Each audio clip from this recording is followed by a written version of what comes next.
इन दिनों प्रधानमंत्री मोदी कांग्रेस के निशाने पर हैं।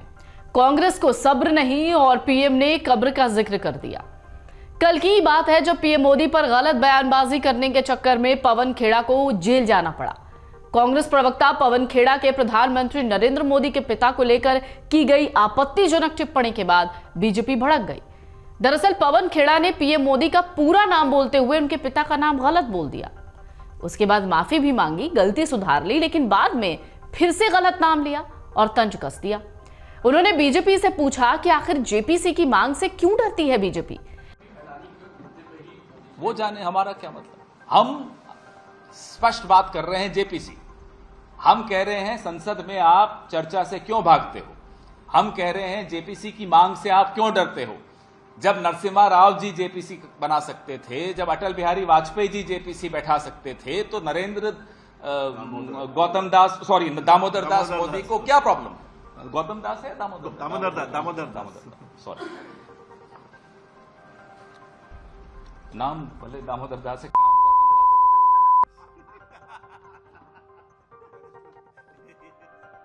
लेकिन पीएम मोदी बड़े ही कम मौकों पर जवाब देते हैं।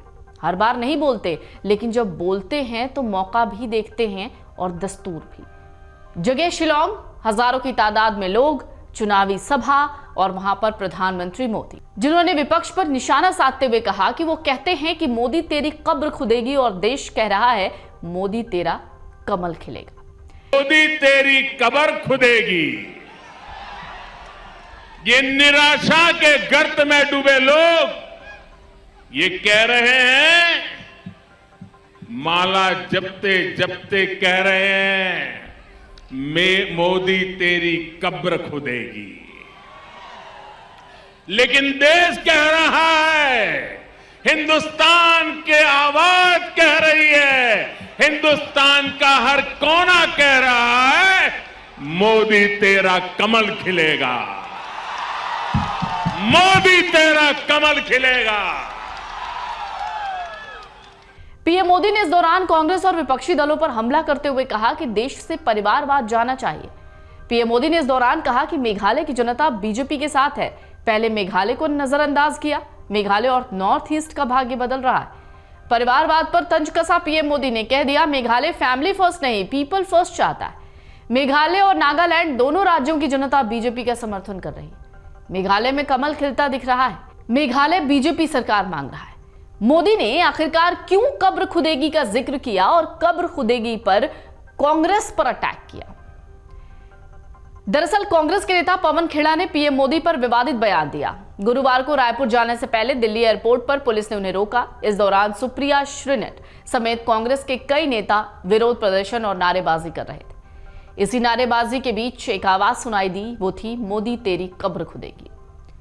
माना जा रहा है कि पीएम मोदी ने शिलांग की रैली में बिना नाम लिए इस पर हमला किया। पवन खेड़ा को सुप्रीम कोर्ट से अंतरिम जमानत तो मिल गई, इसमें कोई शक नहीं कि प्रधानमंत्री नरेंद्र मोदी के पिता को लेकर कांग्रेस प्रवक्ता पवन खेड़ा के विवादित बयान को लेकर गुरुवार को भारी गहमागहमी के बीच भले ही पवन खेड़ा की गिरफ्तारी सुप्रीम कोर्ट ने मंगलवार तक के लिए रोक दी हो, लेकिन अभी भी मुद्दा शांत नहीं हुआ है। और इसका आइडिया आप इसी बात से लगा सकते हैं कि प्रधानमंत्री मोदी ने मोदी तेरी कब्र खुदेगी का जिक्र कर दिया। बीजेपी अब इस पूरे मुद्दे पर सियासी माइलेज ले रही है। पवन खेड़ा का बयान ऐसे समय में आया जब देश में पूर्वोत्तर के राज्यों में विधानसभा चुनाव हो रहे हैं और गृह मंत्री अमित शाह ने चुनावी मंच से कांग्रेस को इस नतीजे को भुगतने की चेतावनी दी। पवन खेड़ा के बयान पर पलटवार करते हुए गृह मंत्री अमित शाह ने कहा कि 2014 में भी मोदी के लिए अभद्र भाषा का प्रयोग हुआ। नतीजा आपने देखा कि कांग्रेस का विपक्ष का दर्जा भी जाता रहा। जिस तरह की भाषा इस्तेमाल हुई, जैसे प्रतिक्रिया आ रही है, आप 2024 का नतीजा देखिएगा। कांग्रेस पार्टी दूरबीन लेकर भी ढूंढने से नहीं दिखेगी।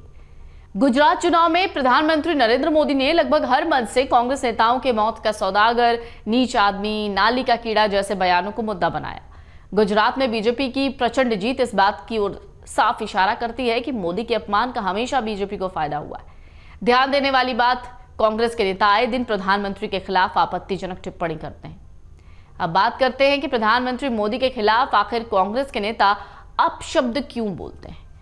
इसका जवाब खुद प्रधानमंत्री ने दिया है।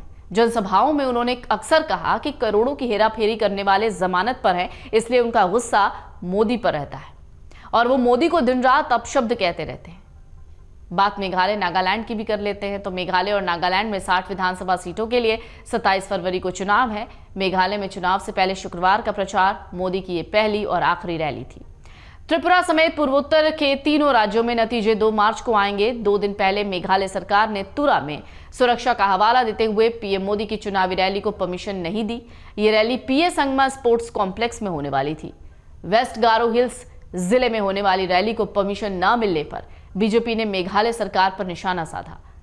नागालैंड की बात, जो देश का इकलौता ऐसा राज्य है जहां साल 2013 में 90 से ज्यादा वोटिंग हुई। हालांकि बाद में सामने आया कि राज्य में बड़ी संख्या में फर्जी वोटिंग होती रहती है। इलेक्शन कमीशन ने यहां सीसीटीवी कैमरों की निगरानी में वोटिंग और कड़ी मॉनिटरिंग के इंतजाम भी किए हैं। मेघालय में बीजेपी ने सभी 60 विधानसभा सीटों पर अपने उम्मीदवार उतारे हैं। 2018 में पार्टी ने 60 सीटों में से 48 पर उम्मीदवार उतारे, इनमें 2 जीते भी। एनपीपी के साथ भाजपा सरकार में शामिल रही। इस बार भाजपा सभी सीटों पर लड़ रही है।